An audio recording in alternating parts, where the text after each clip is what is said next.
Friends, குலதெய்வ Pongal வைக்கிறவங்களுக்கு first என்னுடைய பொங்கல் பானை பொங்கலை அப்படின்னு குறப்படாதீங்க. அதனால் எந்த பிரச்சனையும் இல்லை. பயப்படாமல் சந்தோஷமாக குலதெய்வத்துக்கு பொங்கல் இடுங்க. பானையில் பொங்கணுன்றது வேறு ஒன்றும் டிப்ஸ் இல்லை ஃப்ரெண்ட்ஸ். நம்ம கொஞ்சம் தண்ணி கூடுதலாக வச்சுக்கின்னு அந்த நேரம் இந்த மாதிரி அரிசி கொதிக்கிற நேரத்தில் நல்லா தீ கொளுத்தணும். நல்லா கொளுத்தணும், விடாமல் போட்டு ஃபுல் தீ கொளுத்தணும் அங்கே கோயிலில். அப்படி கொளுத்தும் போது நமக்கு ஆட்டோமேட்டிக்காக சட்டன்னு பொங்கி வழியும் நம்ம பொங்கல் பானை. அதுதான் அதில் இருக்கிற டிப்ஸே. அது பொங்கி வழியிலனா தப்புன்னெலாம் கிடையாது. பொங்கி வழியிறது நம்மளுடைய தமிழர் கலாச்சாரத்தில் ஒரு சிறந்த அடையாளம்.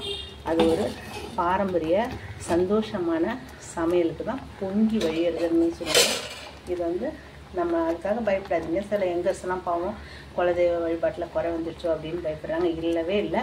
நான் சொல்கிறேன், நல்ல தீயை ஃபுல்லாக இன்னும் கொஞ்சம் தண்ணி கூட வச்சிங்கன்னா பொங்கி வழியும். அவ்வளோதான் டிப்ஸே. இப்போ நம்ம வீட்டில் சமைக்கிறதுனால நான் திட்டமாக வச்சுருக்கேன்.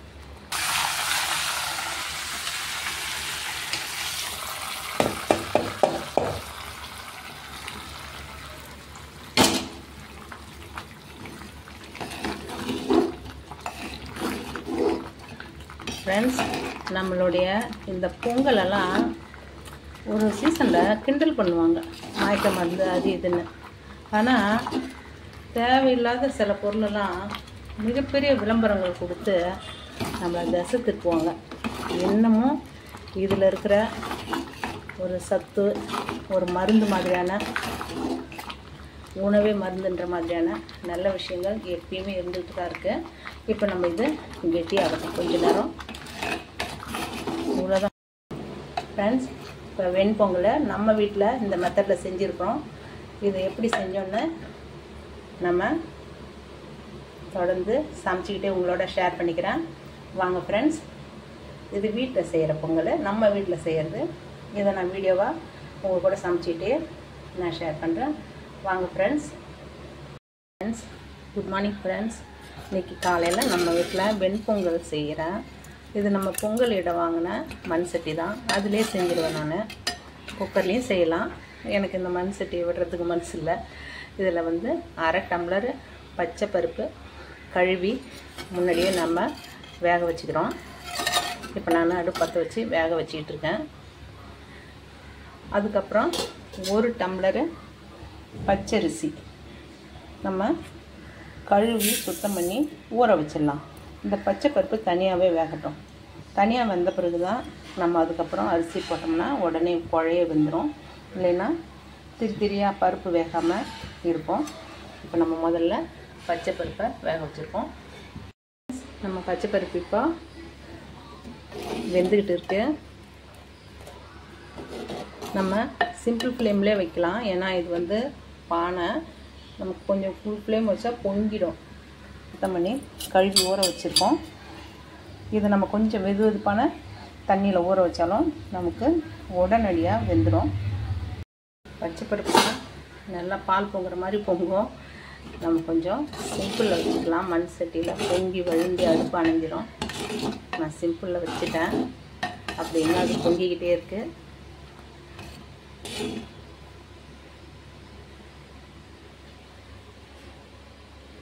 இப்போ நம்ம பச்சை பருப்பு அடி பிடிக்காமல் நம்ம பார்த்துக்கிட்டோம். இந்த தண்ணி நம்ம முதல்ல வச்ச தண்ணியிலே மூழ்கிற அளவுக்கு கொஞ்சம் கூடுதலாக வச்சுருந்தோம். அந்த தண்ணியிலே பருப்பு நல்லா குழைய வந்துடுச்சு. இப்போ நம்ம இந்த ஊற வச்சுருக்கிற பச்சரிசியை இதில் சேர்த்துடலாம். அரிசி வேகிறதுக்கும் நம்ம தேவையான அளவு தண்ணி வச்சிடலாம். இது மண் சட்டி ஃப்ரெண்ட்ஸ். நமக்கு தண்ணி கொஞ்சம் கூடுதலாக வச்சாலும் ஒன்றும் பிரச்சனை இல்லை. நல்லா சுண்ட வந்துடும். இப்போ நம்ம இந்த ஸ்டேஜ்லேயே நம்ம உப்பு போட்டுக்கலாம். கொஞ்சம் அளவு கம்மியாகவே போடுங்க. நான் கல் உப்பு சேர்க்குறேன். இது நல்லா பொங்கல் குழஞ்சி வரட்டும். தண்ணி பத்தலைன்னா நம்ம இன்னும் கூட தண்ணி கொஞ்சம் அப்போ சேர்த்துக்கலாம். இப்போயே சேர்த்துக்க வேண்டாம். அரிசி வேகட்டும். அதுக்குள்ளே நம்ம ஒரு துண்டு இஞ்சி எடுத்துக்கலாம். ஒரு துண்டு இஞ்சி தோல் சீவி தட்டி எடுத்துக்க போகிறோம். பூண்டும் இதே போல் நம்ம இதில் ஒரு பாதி பூண்டு போட்டுக்கலாம். இதை உரித்து தட்டி இப்போ இந்த வெந்துக்கிட்டு இருக்கிறதுல நம்ம சேர்க்க போகிறோம்.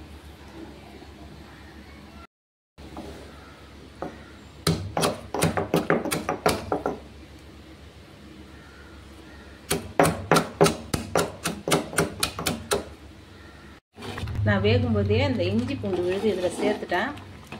வீடியோவில் அது சரியாக வரல, அதனால் நான் சேர்த்த பிறகு உங்களுக்கு காட்டுறேன். இஞ்சி பூண்டு விழுது இதிலே சேர்த்து நம்ம வேக வைக்கணும். சேர்த்த உடனே நல்லா வாசனை வர ஆரம்பிச்சிடும். பொங்கல் அடி பிடிக்காமல் கொஞ்சம் நம்ம அடிக்கடி கொஞ்சம் கிளறி விட்டுக்கிட்டே இருக்கணும். இவ்வளோதான் ஃப்ரெண்ட்ஸ். இதில் மெயினாக நம்ம ஐயனார்ப்பன் கோயில் நிறைய குலதெய்வங்களுக்கு வெண்பொங்கல் செஞ்சு படைக்கிற வழக்கம் இருக்குது. நீங்கள் இதை மாதிரி செய்யுங்க. குலதெய்வத்துக்கு நம்ம இஞ்சி பூண்டு சேர்த்து பொங்கல் செய்து படைக்கலாம். இதுவும் நல்லது தான். இப்போ நான் சமையல் எண்ணெய் ஒரு 4 டேபிள் ஸ்பூனு ஊற்றிக்கிட்டேன், சூடு பண்ணிகிட்டு இருக்கேன். இதில் நம்ம மிளகு சிம்பிள் ஃப்ளேமில் வச்சுருக்கேன். மிளகு கொஞ்சம் நேரம் ஆனதும் ஏன்னா வெடிக்கும். கொஞ்சம் நேரம் ஆனதும் சீரகம் சிம்பிள் ஃப்ளேம்லேயே வச்சு செய்யலாம், தீஞ்சு போகாமல் இருக்கும். பக்கத்தில் நமக்கு பொங்கல் ரெடி ஆகிட்டுருக்கு. ஜலதோஷம் ஜீரணம் ஆகலை அப்படின்றவங்க இந்த டிஃபனை செஞ்சு சாப்பிட்லாம். இந்த மிளகெல்லாம் மென்று சாப்பிட்லாம். நான் சமையல் எண்ணெயில் தான் இதை போட்டிருக்கேன், மிளகு சீரகத்தை. அப்புறமா நெய் முந்திரி பருப்பு அதை தனியாக செஞ்சுக்கலாம். வெடிக்கும். எதுவுமே கொஞ்சம் பொட்டு பொட்டுன்னு நம்ம மேலே பாசத்தோடு ஒட்டிக்கும். கொஞ்சம் தண்ணி நின்று செய்யுங்க, இல்லை ஒரு மூடி போட்டு செய்யுங்க. நான் இது வீடியோக்காக திறந்து வச்சு செஞ்சு காட்டுறேன்.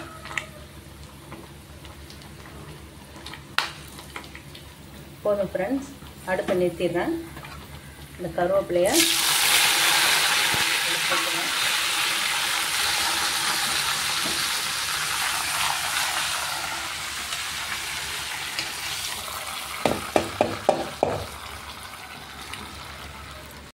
இப்போ நான் இந்த நெய்யில் முந்திரி பருப்பு பண்ணிட்டேன், அதையும் இதில் சேர்த்துக்கிறேன்.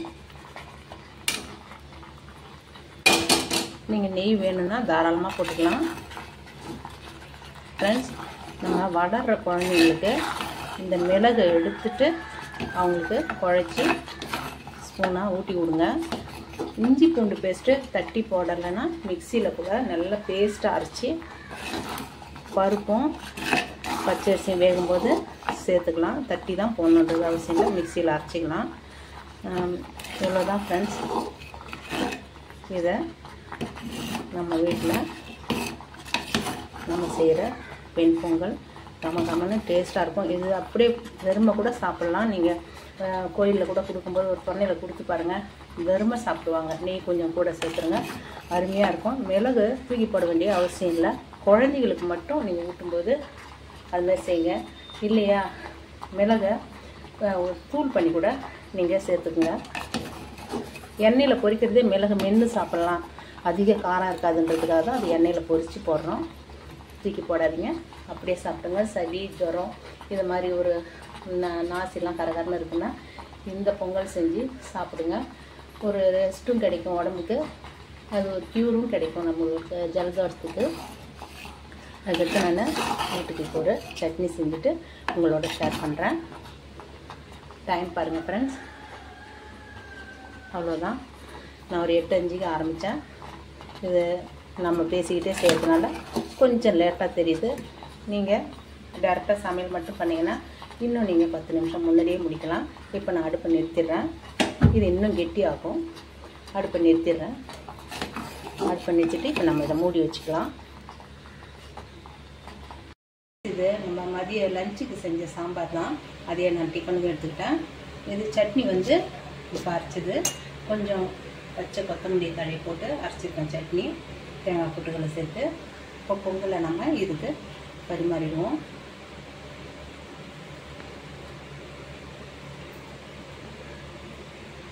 பொங்கல் எடுத்துருவோம். கொஞ்சம் குழவாக இருந்தது பாருங்கள், இப்போ இன்னும் கெட்டியாகிட்டே இருக்கும் டைம் ஆக ஆக. நமக்கு சுட சுட பொங்கல் அருமையாக ரெடி ஆகிடுச்சு. இது வந்து நம்ம வீட்டில் செய்கிற பொங்கல். கோவிலில் கொடுக்குற பொங்கலில் எந்த டேஸ்ட் இருக்காது, அது வேறு டேஸ்ட்டு. இது நமக்கு வீட்டுக்கு ஏற்ற மாதிரியான பொங்கல்.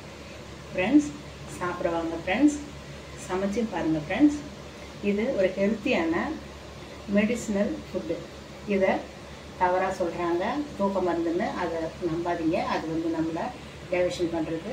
இதில் மிளகு, சீரகம், இஞ்சி, பூண்டு, பச்சைப்பருப்பு, பச்சரிசி இருக்குது. ஜலதோஷம் உள்ளவங்க, லேசாக ஜுரம் உள்ளவங்க கூட இதை சாப்பிட்லாம். பச்சரிசி வேணும்னா நீங்கள் புழுங்கலரிசியில் கூட செஞ்சு சாப்பிட்லாம். உடம்புக்கு ரொம்ப ஹெல்த்து, ஜுரத்துக்கு நல்லா கேட்கும். குழந்தைங்களுக்கு முழு மிளகு இல்லாமல் ஊட்டி விடுங்க.